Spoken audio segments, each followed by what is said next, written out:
आज हम conjugation of to go की करेंगे। गो वर्ब है इंग्लिश का। टू गो यानी ये एक मस्दर होता है, इन्फिनेटिव होता है, इसका मानी होता है जाना। ये जो है फेल का नाम होता है टू गो। अब इस मस्दर से बहुत से अफ़ाल जो हैं अखज़ होंगे। तो टू गो से जो बुनियादी फेल अखज़ होगा वो होगा गो। फिर इस गो की जो है हम जो है तब्दीलियां करके आगे जो है इसकी शक्लें तब्दील करके मुख्तलिफ तरीकों से इसको इस्तेमाल करेंगे। अब जो गो की शक्ल देखें, गो की शक्ल कब तब्दील होगी ये बात समझ के रखें। गो गो अगर बुनियादी हालत में होगा, जैसे टू गो से पहला फेल बना हमारा गो, अगर तो वो बुनियादी हालत में है तो फिर क्या है, उसका मतलब क्या होता है, उसका उर्दू में मतलब होता है जाता है। यानी वो यानी गो जो है ये बताएगा ये सादा है। और सादा का मतलब ये होता है कि इसमें जो काम होगा वो बार बार होता है। अच्छा, गो से फिर आपने कर दिया वेंट। अब वेंट का मतलब होगा कि ये काम पूरा हो चुका है और माजी में हुआ है। अच्छा, गो से फिर गॉन कर देंगे आप। गॉन का मतलब होगा ये काम भी पूरा हो चुका है और ये हाल में भी हो सकता है, माजी में भी हो सकता है। अब यानी ये भी काम वेंट जो है ये भी पूरे काम को बताएगा, यानी ये काम कंप्लीटेड है, डन है। अब गोइंग जब आएगा तो वो ये बताएगा कि ये काम जो है ये जारी है। यानी ये इनके फिर एस्पेक्ट कहलाते हैं, वर्ब का एस्पेक्ट। वर्ब का एस्पेक्ट जो है इसी जो गो है इसकी शक्लें तब्दील करके हासिल किया जाता है। ये बात बड़ी समझने की होती है, ज़हन में रखें, दोबारा रोमैयन होगी फिर आपको समझ आना शुरू हो जाएगी। जी, जैसे यहाँ पे गो है और यहाँ गो गो गो गो, तो इसका तर्जुमा, गो का तर्जुमा जो है जाता हूँ या जाती हूँ, ये होता है। जाते, ये सारा गो का यानी जाता हूँ, जाती हूँ, जाते हैं, जाते हो, जाते हैं, जाता है या जाती है, ये सारा जो है इस गो के तर्जुमा होता है। अच्छा, गो के साथ फिर एस या ई एस सिर्फ इसलिए लगाया जाता है ताकि ये फेल जो है वो वाहिद बन जाए, यानी सिंगुलर फॉर्म में लाने के लिए इसको बनाया। अब देखिए, वो अगर जमा है तो फिर तो आपने गो लगाया, लेकिन वो अगर वाहिद है तो फिर आपने ई एस लगा दिया। यानी इसको जो फेल है ये गो, ये बुनियादी तौर पे जमा हालत में होता है। क्यों, ये भी याद रखें, जो जमा सब्जेक्ट होता है उसके साथ जमा वर्ब लगता है। अब ये फार्ज यू है तो साफ ज़ाहिर है गो लगा है तो ये भी जमा है, ये भी जमा है, दे भी जमा है, ये भी जमा है, वी भी जमा है, गो भी जमा है। यहाँ पे सिर्फ एक्सेप्शन आती है कि इसके ऊपर ये लागू नहीं होता, आई के साथ गो लगा हुआ है, यानी आई वाहिद होता है लेकिन गो उसके साथ जमा लगा हुआ है। इसके अलावा बाकी सब पे ये बात लागू आती है। यू पे थोड़ी सी होती है, यू वाहिद के लिए भी होता है, जमा के लिए भी होता है, लेकिन यू के साथ हमेशा जो है जमा वाली बात होती है। अच्छा, ही वाहिद है तो फिर साफ ज़ाहिर गोज़ भी वाहिद हो गया, शी वाहिद है तो गोज़ भी वाहिद। और ये गो या गोज़ जो है यहाँ देखिए सब्जेक्ट और इसके साथ गो या गोज़, यानी फेल जब मस्दर से बनेगा और बुनियादी हालत में होगा, वो इस्तेमाल हुआ होगा, तो वो आपको हैबिट्स, रूटीन्स या जनरल ट्रूथ को बताएगा। ये तीन बातें याद कर लें, हैबिट्स, रूटीन या जनरल ट्रूथ को बताएगा जब गो बुनियादी हालत में टू गो से पहला जो बना है उस हालत में होगा। इसके बाद प्रेजेंट कंटीन्यूअस टेंस में कैसे होगा, वही गो। अब देखिए, अब क्योंकि देखिए कंटीन्यूअस है ना, अब कंटीन्यूअस का मतलब जारी है, यानी इसका एस्पेक्ट जो है वो जारी है। इसमें दो बातें आपने समझनी है। ये नाम जो होता है ना, मैंने कहा था अगर बच्चा नाम याद कर ले, टेंस सिखाना मेरा काम है। कंटीन्यूअस का मतलब है कंटिन्यू यानी जारी। अब जारी एस्पेक्ट को बताने के लिए फेल की जो शक्ल इस्तेमाल की जाती है वो जो टू गो से बना था, गो, टू गो से बना था गो। अब गो के साथ आप आईएनजी लगा दें तो ये जो फेल की हालत होगी ये बताएगी कि ये काम अभी हो रहा है। यानी जैसे ही आपके लफ्ज गोइंग आएगा, गो से गोइंग, तो इसका ये मतलब होगा कि ये काम अभी हो रहा है, कंटिन्यूअस जारी है, स्टिल गोइंग ऑन है, हैपनिंग राइट नाउ, यानी उनको बताने के लिए। या हैपनिंग हो रहा है यानी हो रहा है। अब फिर हाल में है, अभी है तो साफ ज़ाहिर है या माजी में है या मुस्तकबिल में है, वो बाद में देखना है। अच्छा, इसका एस्पेक्ट आपने देख लिया, इसका एस्पेक्ट हमें इसने बता दिया गोइंग है। ये देखिए सब में गोइंग गोइंग लगे, यानी कि ये कंटिन्यू की बात है, यानी गोइंग, गो से गोइंग, जा रहा, इसका ये तर्जुमा होगा, जा रहा या जा रही, जा रहे, जा रहे, जा रहे, जा रहे, जा रहा, यानी जा के बाद रहा रहे रही लगा हुआ होगा, जा के साथ रहा रहे रही, उसका ये गोइंग का तर्जुमा ये होना है। ये गोइंग का मतलब ये नहीं कि सिर्फ जाना, जाना जो ट्रांसलेशन है वो सिर्फ है टू गो की। अब टू गो से जैसे फेल निकलेगा, पहला गो, टू गो से गो निकला, अब गो का जो है अब उसका तर्जुमा होता है जाता है या जाती है या जाते हैं, इस तरह। अब गो से फिर वेंट, फिर गॉन, फिर गोइंग, ये सारा मैंने आपको 5 फॉर्म में बता के रखी हुई है, 4, उनको आप समझ के रखें। फिर आप गोइंग जब आएगा, यानी आईएनजी की जो फॉर्म होती है वो ये बताती है कि ये काम कंटिन्यू है, यानी ये हमेशा जो टेंस होगा उसका कंटिन्यू होगा, ये कंटिन्यू टेंस होगा।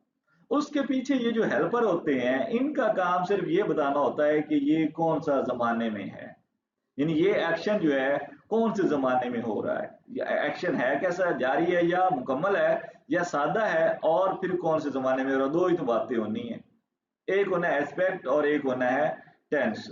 एस्पेक्ट जो है, जो इस वर्ब का एस्पेक्ट है वो आपने मेन वर्ब में बताना होता है, और हेल्पर लेके आपने टेंस बताना होता है। अब इसका टेंस जो है इज एम आर, तो इज एम आर कहाँ पे इस्तेमाल होते हैं, प्रेजेंट में होते हैं। बी की हालत इज एम आर है, यानी कोई चीज है। अब इज एम आर का मतलब जो है यहाँ पे है हो हूं होगा, ये सारा जो है ये इसका जो तर्जमा है हो हूं, यानी जो फिलहाल की निशानी होती है उसके लिए इज एम आर इस्तेमाल होता है। अब देखें, एम है या हूं, गोइंग जा रहे, आर है या हूं, गोइंग जा रहे, वी आर गोइंग हम जा रहे हैं, ऐसे आर गोइंग आर हैं, गोइंग जा रहे, we are going you are going तुम जा रहे हो, इधर से उधर तुम जा रहे हो, यानी कि ये जा रहे हो इधर आ जाना है। ये आसान सा होता है, बस ये याद रखना है। इसके बाद जो है देखिए प्रेजेंट परफेक्ट है। अब ये टेंस जो है इसका प्रेजेंट है और एस्पेक्ट जो है वो परफेक्ट है। अब ये भी बात याद रख लें, ये फेल के दो बुनियादी पहलुओं पे बात करता है, दो बुनियादी मालूमात पे बात करता है। एक फेल का जमाना कौन सा है और एक फेल का एस्पेक्ट कौन सा है, पहलू कौन सा है, ये दो बातें याद रखनी। ये शक्लें जो हैं ये सब कुछ इसी तरह से ही है, ये 12 तरीके बनाए गए हैं, तो आप कोई ये मुश्किल नहीं है। देखिए आप परफेक्ट है, यानी परफेक्ट का मतलब आप याद रख लें ये कंप्लीट के मानी में होता है, फिनिश के मानी में होता है। एक परफेक्ट होता है वो चीज बड़ी परफेक्ट है, यानी खूबसूरत है या इस तरह के मानी में होता है, वो नहीं लेना यहाँ पे। यहाँ पे जो है लफ्जी मानी, यानी इसका एक जो दूसरा मानी होता है परफेक्ट का इंग्लिश में, वो लेना है आपने, कि परफेक्ट का मतलब फिनिश्ड होता है, जो काम फिनिश हो चुका हो। और प्रेजेंट आपको पता है फिलहाल होता है, यानी एस्पेक्ट इसका परफेक्ट है और टेंस इसका प्रेजेंट है। अब यहाँ देखें, ये जो एस्पेक्ट बताने के लिए फिर वही मेन वर्ब होता है, मेन वर्ब एस्पेक्ट बताने के लिए। जब ये गो तीसरी फॉर्म होगी या V3 होगी, तो गो से गो वेंट गॉन, ये तीसरी फॉर्म हो गई, तो ये हमेशा गॉन जो है ये आपका फिनिश एक्शन को बताएगा। जो एक्शन जब फिनिश हो जाएगा उसको आपने गॉन लगाना है। अब ही गॉन, अब समझ ले, पहले मैं आपको एक मिसाल दे रहा हूँ। ही गॉन, गॉन का मतलब है यानी वो जा चुका है, ही गॉन, हमने इस कुछ भी नहीं लगाया।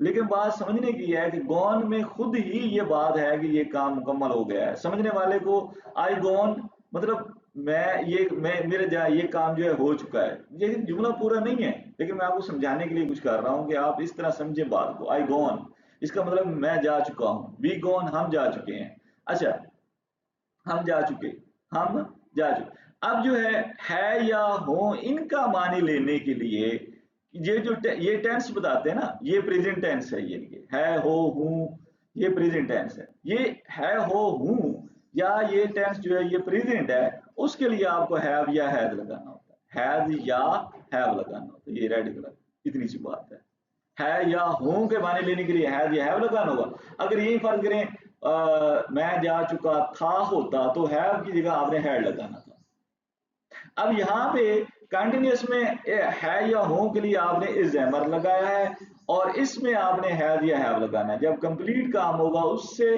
कंप्लीट काम में जो है या हो या हूं होगा उसका तर्जुमा हैव या हैज से होगा, इतनी सी बात होती है।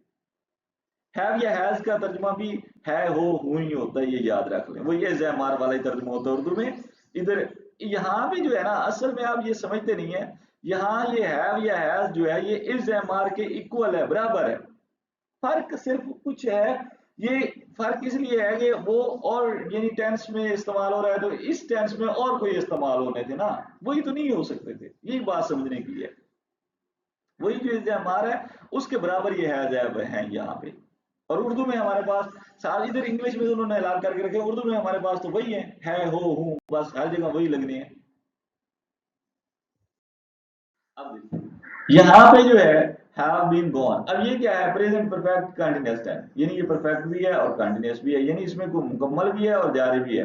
ये कुछ इस तरह से होता है कि अगर मैं इसको कुछ समझाऊं तो थोड़ी सी बात इतनी है कि ये परफेक्ट भी है और कंटिन्यू भी। अगर फर्ज करें, मैं एक अरसे से जा रहा हूं, मैं कहता हूं मैं 2 साल से स्कूल जा रहा हूं।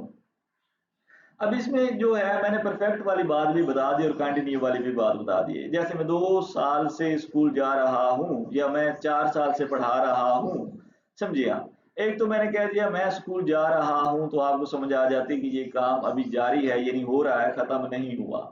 दूसरा, जब मैंने कहा मैं स्कूल जा रहा हूँ, आपको पता चला ये जारी है। जब मैं कहता हूँ ना मैं 5 साल से स्कूल जा रहा हूँ, तो अब आप ये कहेंगे कि हाँ इसने जो पढ़ने वाला काम है का उसका काफी, जैसे मैं कहता हूँ मैं प्राइमरी स्कूल में पढ़ता हूँ और मैं 4 साल से स्कूल जा रहा हूँ, तो इसका मतलब है मैं 3-4 क्लासें पढ़ ली हैं, अभी 1-2 रहती हैं।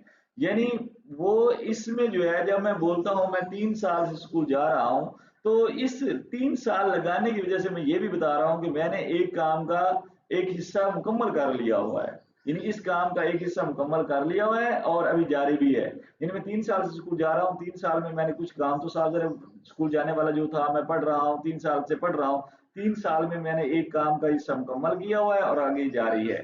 तो यही बात समझने की होती है, यानी इसमें काम जो है वो मुकम्मल भी है और जारी भी है। और इसका जो ट्रांसलेशन होती है ये, यानी दूसरे लफ्जों में ये माजी में शुरू होता है। जब मैं साहब जरा कहूंगा 2 साल से स्कूल जा रहा हूं, तो मैंने ये बता दिया कि ये काम मेरा माजी में शुरू हुआ था। अब अगर मैं बोल देता हूं मैं 2 दिन से स्कूल जा रहा हूं, तो भी यही मतलब है कि पिछले 2 दिन हो गए हैं। अच्छा, मैं स्कूल जा रहा हूं, इसमें तो हम ये नहीं बता रहे कि ये माजी का है या हाल का है, हमने वैसे बोल दिया। चाहे आपने 5 साल मतलब चाहे आप वो काम माजी से ही शुरू हुआ था, लेकिन उसमें आपने उसका जिक्र तो नहीं किया ना कि ये काम माजी में हुआ है। तो इसमें आप बता देते हैं कि ये काम जो है, इस जिक्र कर देते हैं कि मैं ये काम माजी में शुरू हुआ है। सावधान, अगर मैं बोलता हूँ मैं सुबह से पढ़ रहा हूँ, तो सुबह तो अब नहीं है ना, सुबह गुजर गई तो बोल रहा हूँ। सुबह से पढ़ रहा हूँ यानी शाम को या दोपहर को ही बोलूंगा, यानी माजी में ये काम, मैंने काम जो है ये माजी में शुरू किया है और अभी तक जारी है, ऐसे कामों को बताने के लिए। अगर सिंपल जारी है तो फिर तो आपने वही बोल देना है, मैं स्कूल जा रहा हूँ, बस मैं खाना खा रहा हूँ, मैं पानी पी रहा हूँ, ऐसे बोल देना, मैं लिख रहा हूँ, मैं पढ़ रहा हूँ। लेकिन अगर आपने साथ में वक्त बोल दिया, फिर अगर आपने यही बात समझनी होती है कि ये है हो हूं जो है ना, इसमें ट्रिकी है, बस और कुछ नहीं है। इस पूरे टाइम 4 टेंसों में यही है हो हूं ट्रिकी है, और बाकी सिंपल सी बात है। अब है हो हूं के लिए आपने वहां तो इज़्ज़ामार इस्तेमाल किया, इज़्ज़ामार इस्तेमाल किया आपने, कंटिन्यूअस में परफेक्ट में आपने उसके लिए हैव लगाया है, और इसमें है हो हूं के लिए आपने हैव बीन लगाना है, हैव बीन, हैज बीन, ये लगाना है पूरा। हैव बीन या हैज बीन का मतलब है या हो होगा। अब गोइंग का मतलब वही जा रहा। अब देखिए ये चीज समझ जाए, गोइंग का मतलब वही जा रहा, ये ट्रांसलेशन। आप खुद इसको थोड़ा बैठ दीजिए, हम जा रहे हैं मतलब इसमें वक्त भी है, ये बात हो रही है। ये क्योंकि शुरू में मैंने बताया कि इस टेंस में मतलब मुराद है, मैंने नहीं लिखा, लेकिन मतलब ये है से हम जा रहे हैं, मतलब हम 4 घंटों से जा रहे हैं या हम 5 घंटों से जा रहे हैं। जुमला लंबा हो जाना था इसलिए मैंने उसमें नहीं लिखा, ये शुरू में बता दिया है कि जब आप एक अरसे से बात करेंगे, इसमें वक्त को होना जरूरी होगा। मैं कहता हूँ मैं 4 सालों से स्कूल जा रहा हूँ, या मैं 4 सालों से स्कूल जा रहा हूँ, या हम 4 सालों से स्कूल जा रहे हैं। अब ये जो जा रहे हैं का तर्जुमा होगा, वो आपको बता रहा हूँ। हैं का तर्जुमा हो जाएगा हैव बीन, और जा रहे का वही गोइंग। उधर भी गोइंग, इधर भी गोइंग, लेकिन फर्क क्या है, अब है का तर्जुमा जो है ट्रिकी हो जाएगा। अगर जा रहा के बाद है और साथ में वक्त है, तो हैज बीन लगाएं या हैव बीन लगाएं। और जा रहा के बाद है और साथ में वक्त नहीं है, वक्त के बगैर है, तो उसके साथ इस मार में से कोई एक लगाएं। अगर है और वो चुका के बाद है, तो फिर हैज या हैव लगाएं, या है और जुमले का मफहूम जो है वो ये बताता है कि ये काम मुकम्मल है, तो फिर आप है या हो या हूं का तर्जुमा हैज या हैव से करेंगे।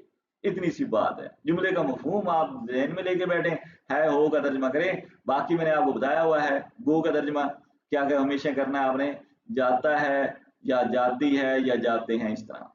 अच्छा, गो जो है, गो के बाद होता है इज गोइंग, तो इज गोइंग का मतलब गोइंग का जो ट्रांसलेशन है वो जा रहा हो जाएगा, और गॉन का जो ट्रांसलेशन होगा वो जा चुका है। बस इतनी सी बात है।